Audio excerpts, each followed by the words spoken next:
หิบมาอุดออกพรรษาพากันมวนซื่นเสียงไซโยเนืองน้องคือคืนเสียงไซโยเนืองน้องคือคืนตกยามกลางคืนนั่นไหลเหือไฟบ่าวสาวสุขใจล่องลอ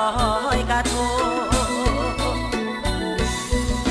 เห็นพ่อแม่ป้าซาต่างคนได้มางานบุญยิ่งใหญ่ประเพณีของเราได้ประเพณีของเราได้ยิ่งสายน้อยใหญ่หลั่งไหล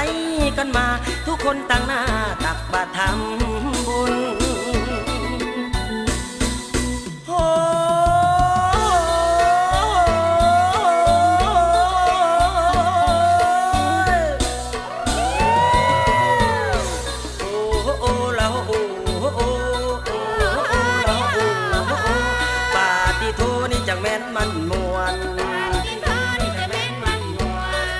พี่น้องห้องลำทำเพลงพี่น้องห้องลำทำเพลงมือสวงเสียงแข่งเหือตั้งนามือสวงเสียงแข่งเหือตั้งนาเลาะเรียบท่าทำสายหน้าที่เพิ่นจัดมีเหือแต่ละบ้านขอให้ทุกท่านสมหวังดังใจสิท้ายจงได้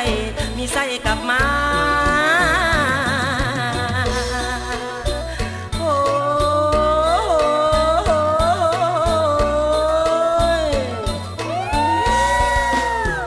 พวกเขาช่วยเสียได้หรือเสียเป็นเกมกีฬาเจ้าแสงค่อยแสงขึ้นหน้าเจ้าแสงค่อยแสงขึ้นหน้าเอาแท้เอาว่าเก่าสู่รักใส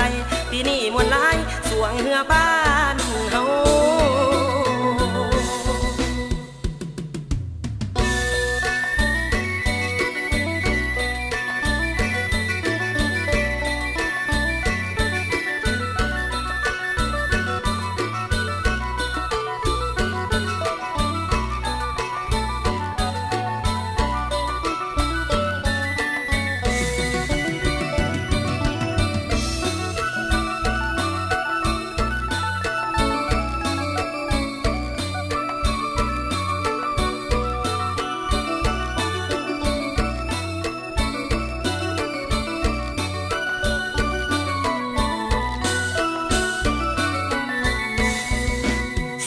พวกเขาช่วยเสียได้หรือเสียเป็นเกมกีฬา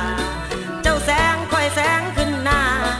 เจ้าแสงค่อยแสงขึ้นหน้าเอาแท้เอาว่าก้าวสู่รักใสปีนี้มวลหลายสวงเหือบ้านเฮา